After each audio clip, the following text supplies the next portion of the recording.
Hi everyone, this is Cards TV. I'm Mary, and the past couple of days I've been working on this little tiny mini album, and you'd think it's so small it wouldn't take that long, but I was learning how to make this. This is called a Meander album, a maze album, or just a 3x3 mini.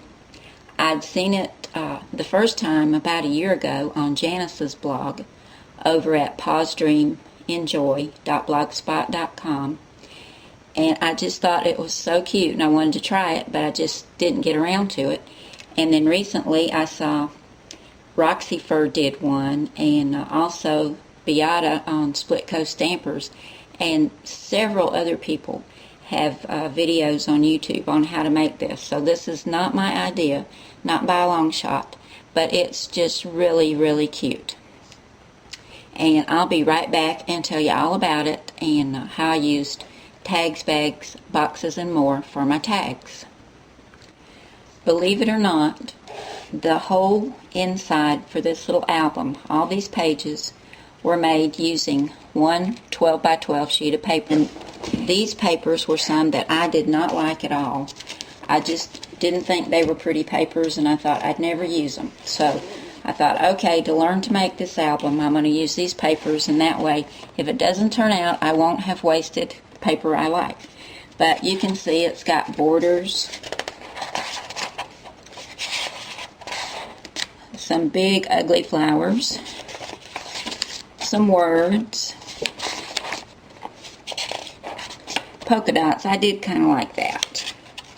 And then some stripes that all coordinated.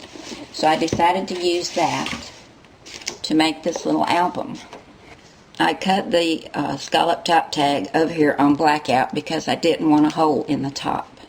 And like I said, that is on page 91, and I cut it at 2.5 inches. And these little tags just fit really nicely down in the little pocket. And basically this little album is just folding and cutting. This is some of the word paper, the border paper, and I used my corner punch to cut these corners, these photo corners, and I did put those on foam tape. You can't do a lot of embellishing with this little album because it does get pretty thick. So when you get your tags and pictures in, it's as thick as it needs to be probably. And I also did not mount the pictures on a mat because you have to make your pictures pretty small to fit in here anyway, and I didn't want to have to cut them any smaller to allow for a mat. Here's some more of the word paper. Some more border paper I used to make a pocket.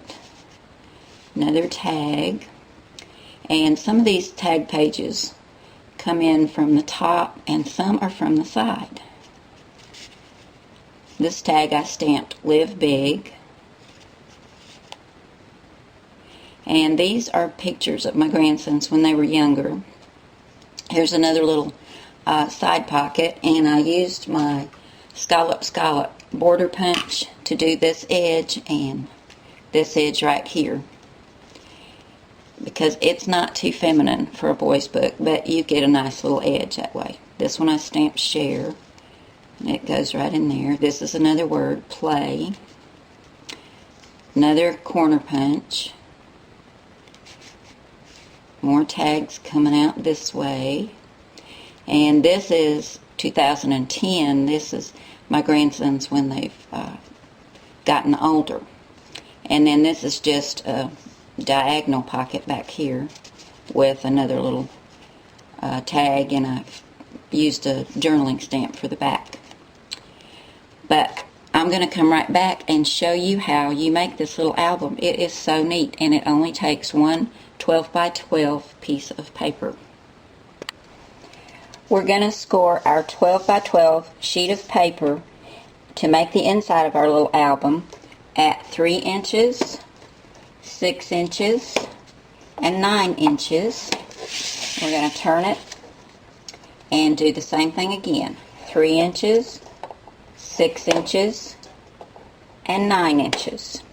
And if you don't have a scoreboard or a score pal, you can just fold your paper in half and then fold those to the middle on either side, and then turn it and repeat the same process. I've folded all my score lines, and I've turned my paper to the white side because I'm hoping you can see it better, but it looks like a grid. And you can use scissors or your trimmer to do this, or even a ruler and a craft knife. But we're going to start at the bottom, and we're going to cut this first score line all the way up to this first score line. And then we're going to go to the middle, and we're going to start up here and cut down to this score line. And then over here we're going to repeat what we did here. Start here and cut up to this score line. And I'm going to use my scissors, because I don't see this very well when I do the trimmer.